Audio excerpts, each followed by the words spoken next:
All right, so the first thing we see here is the basic, well, the basic equipment, I suppose. Now, look, I have this fancy stand. I mean, you can get it at any guitar shop or music shop for very little money. And basically, that will support my neck. If you don't have a stand, you can use books, no problem. All right, or a block of wood with a towel over it, or you can use your imagination. But what we want to do is we want to get this thing sturdy on a stand, right? Now, I have this multi-tool, okay? Now, what this does, a couple of things. It snips the strings, okay? It has little clippers on the end. And on this side, it becomes a string winder, okay? It's a lot quicker than just manually twisting with your fingers. A little bit of polish or cleaner, any type. I mean, this is the brand I bought, but there's no real brand. I don't endorse any brands, so it just happens to be this is like an all-purpose cleaning polish, no, shine spray cleaner, okay? And then, of course, some sort of a soft rag, right? Okay, and oh, yeah, your strings. Now, these could be any strings. Again, I don't endorse elixirs, but I do use them pretty much all of the time. I've tried other brands, but I keep coming back to these elixirs, okay, for a couple of reasons. All right, so really that's all we need at this point. So what I'm going to do now is I'm going to go ahead and show you the process of removing the old strings, okay? So remember, on your guitar, these bass strings up here, we turn them tighter as we go away from us. So what we want to do now, we take our handy winder, okay, and we're just going to loosen off these strings. I do them one at a time. Everybody has their own way. Some people will loosen them all together. Some people do one at a time. So, you know, it really, I don't really believe that it matters, okay? So I'll remove them. I remove the whole string from beginning to end. You can see it's unraveled enough now that I can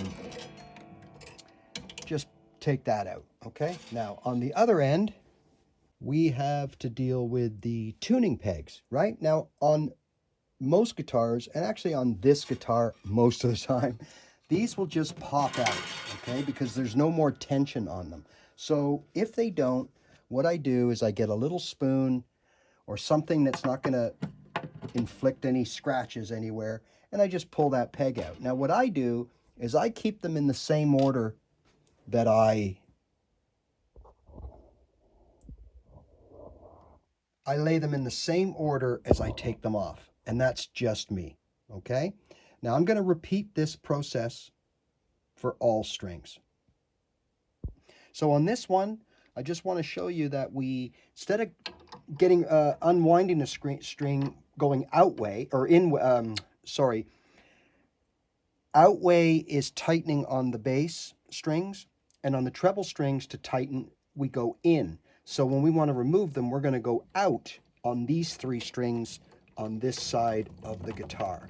Okay, so again, we unwind it just enough until you think you can get in there and just take it out, right? There we go. And then the same thing on the other side. All right, so I've gone ahead and unwound all the strings from the neck. And now we're just going to pop these out. You see, they usually come out, okay? Just the odd one gets sticky. Now, some guitars, all of them, you can't get them out unless you have something to pry them out with. So I guess it really all depends on the pins or the bridge. All right, so this is the one opportunity that we have to give our guitar a good looking over and a good cleaning. So what I've already done is I've already looked in with a flashlight. I look in the hole. I look for anything like cracks or anything that's gotten in there that I should know about, okay? It could be a ball of cat fur. It could be a pick, right? It could be anything. But I basically just have a good look around, make sure that there's no wires hanging from my guitar pickup, and everything works just fine, right? And then with a nice soft rag, I just give it the once over, get in these little areas that you just can't get to when you got your strings on, right? Now, the other thing is some guitars, all right, and I don't think it's supposed to happen, but some guitars, your little saddle here might pop out, okay? It probably shouldn't. These are either tightly fitted or they're glued in, either or.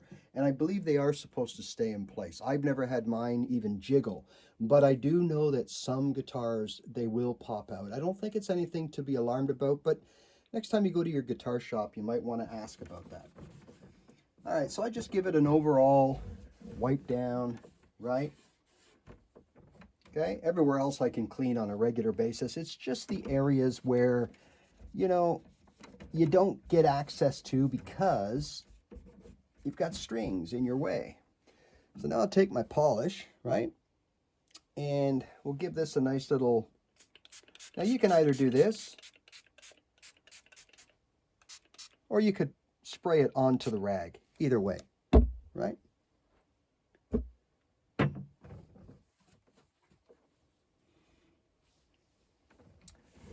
All right, sometimes you get like a bit of a, kind of a scuzzy kind of buildup around the frets, and I'm due for a fret job, so this thing is going to be going in probably at the end of the month, or the end of next month, to my luthier, and I'm going to have my frets changed, and I'm going to have the action lowered up here, because, you know, things do change, especially in a volatile climate that goes hot and cold or damp and dry. And also, we change the way we play guitar, and all of a sudden we're playing more on this part of the neck. And before, when we were only playing here, that's the only frets we were concerned about. But now that maybe we're moving up here, we're playing some bar chords, triads, notes, we might want to have this end of everything adjusted, right? So it's nice and tight and close to the fretboard. So there's basically a good little, and again, the back and things like that, I can do that when the strings are on as well. So I'm not really as concerned about that.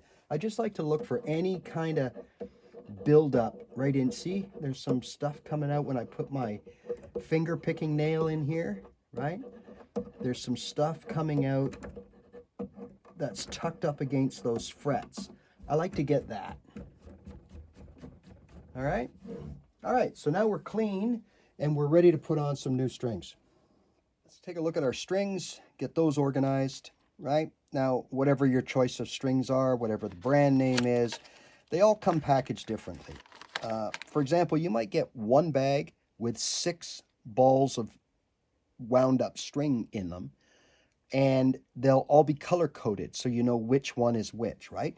In this case, and in many brands, you actually get individually wrapped or individually packaged, okay? So we get, each string is in its own little pack, and that's pretty handy, to be honest, especially when you're starting out, because you can honestly get confused, you know, if you happen to sort of you drop them and they get all muddled up and you don't know, okay, so this is lightest to heaviest, right? But if they get mixed up, in the middle, it can be a little bit confusing, but not when they're individually packaged. So I kind of like that idea. So what I do is I start with the thickest string, okay?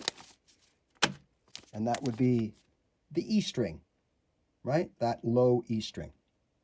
So the first thing we do is, there's a hole in the peg, right? And I like to turn my tuning knob until I'm kind of like a 45 going this way, all right? So the string is going to come through this slot and then back that way, through that slot and back that way, all right? So I like to turn my knobs so that they're kind of on a 45-degree angle, like 8 o'clock kind of thing, pointing at me. So all of them are now pointing at me. So I'm going to take my first string, and we're going to unravel it. And then we're going to go to the other end of the guitar. All right, so we're going to put in our first string. Now, at the end of your string, there's a little ball. Now, mine are all brass because mine are individually wrapped. But some of them may be color-coded, and that's what I was saying earlier. It might be something like red is your low E and blue is your next one, and on and on and on. So every company is different. So in this case, we want to take this little ball here, okay?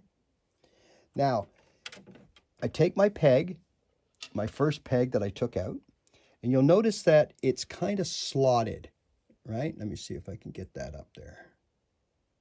There's a little bit of a slot, right? So what we want to do is we want to put that ball in the hole, and we're going to take the slot up against the string and push down while we pull up on the string.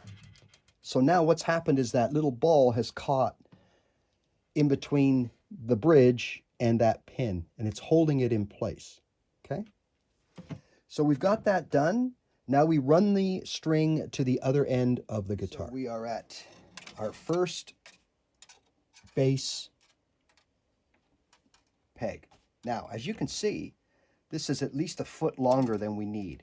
So my rule of thumb, and this is how I learned it, was we want to cut this string at the next peg. So in other words, if I'm stringing this peg, I am going to cut my string at this peg right here, or just inside it, okay?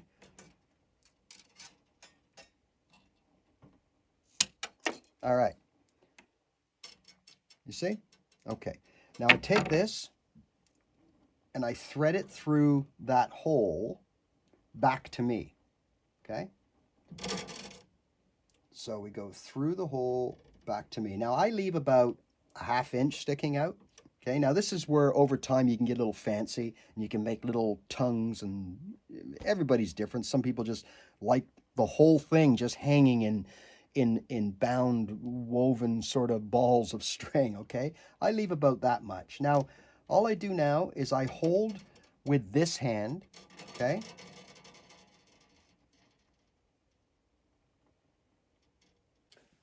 While I start turning the peg with my turner. Now remember, on these 3 strings here, the bass strings, we're going out to tighten, okay? So I got my winder and we're tightening out. Now I have my thumb down here, and I just want to make sure that, see how it just goes underneath that little nubby that's left hanging out? Now I left, see how I left about a ½ inch out, but now I'm down to like maybe an 1/8 of an inch sticking out. So you are going to lose a little bit as you wind. It's going to kind of turtle back into the hole, but only for so much, right? You'll get used to how much to leave. And there's no, as I said, some people want it tight like me, and other people want all the extra string hanging out, okay? So once I know that I'm going to wind up, it takes care of itself. You just keep the thumb down on your string, and you really don't even have to. It's just a guide, okay? Now look, I've got sort of, there's a little cradle here, okay, for each string. Now I've got my string in the wrong cradle, so I just want to make sure that it's here, right? And then I continue. Sometimes you need to sort of hold on this peg while you turn, while you tighten, okay? Now, the reason is sometimes when you get new tension, the peg can pop up, but only momentarily. You just push it back down. And when it gets to a certain threshold, it just, okay? Now I've got this relatively tight. It's not overly tight, but it's kind of ready to be tested, right? So there's my first string. I don't know how many winds that was, but depending on how much you cut your string, where you cut. So if I had to cut my string up here, I'd have way many winds around this peg. Conversely, if I only cut my string an inch over, I'd only have maybe 2 winds on my peg. I like to go for around 3 on these bass strings, okay? So now we've got basically a string in place. Now, all right, so now we've been sitting like only not even 5 minutes, okay? Now remember, we were on an E with a green string with my tuner. So let's see where we're at now. Well, it would help if we can register. For some reason, we're not. There we go. Okay, so we've already lost almost 3/4 of an inch of tuning. Okay, so we'll tune her up again. Okay, and I go a little bit sharper, like maybe here. Now what we got to do is we got to stretch the strings. To stretch the strings, all we really do is we pull up on the string itself. Now you want to grab hold of your guitar. You don't want to be, doing this kind of thing. Just grab hold. I used to have a little tool that you'd get at a knitting shop. It was like a thing with a hook on the end, and I would reach in and just pull it up. That was a handy tool, and then it broke one day. But this is what we want to do. We just want to stretch these out, give it a good pull, right, all the way along. Don't be afraid. Nothing's going to happen. Give it a good stretch. You can see I'm coming up at least 1.5 inches or so off the fretboard. I'm giving it a good stretch. Now I'm going to show you how much we just stretched those strings. Test. So we've stretched these right out again, okay? And now we're going to tighten them back up. We went all the way down to a C sharp. There's our D sharp, there's our E. Let's get it to the green. There we go. So now we're at the E. I mean, you can't really do this enough. I usually do it at least a couple of times, okay, at this stage of the game. If I'm in a hurry, I'll just do it the one time, and then I'll do some stretching when they're all put on. So now we're back. See, a little bit of stretching, we're back to a D sharp. So we gotta bring her up again. That's how much these strings stretch, or all strings stretch. So that's why you'll find that when you restring a guitar, or you get it back from someone who has done it for you, if your guitar goes out of tune right away, it's usually because your strings haven't been stretched. So there we go. So there's the process, right? Now what we'll do is we'll let that sit while we put the other strings on.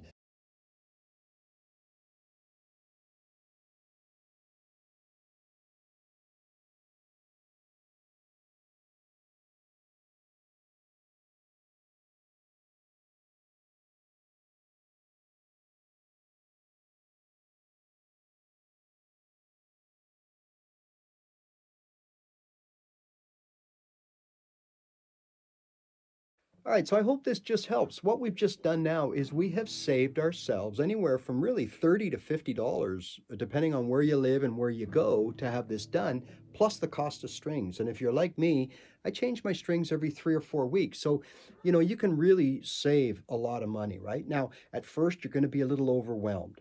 And my first time, I had the pegs going in different directions. I had one loop around on one peg and I had 4 or 5 on the other. It was a real mess. Everybody laughed at me, but I could still play my guitar and I got my money's worth out of my strings. But you learn as you go. So don't be afraid to make mistakes. Refer back to this video when you need to, okay? And look, the important thing is that, well, to be honest, you can spend some quality time with your baby, all right? Give it a little tender, loving care. Goes a long way. All right, hope you enjoy. If you have any questions, you know how to reach me. Send them along, and we'll see you again next time. Bye for now.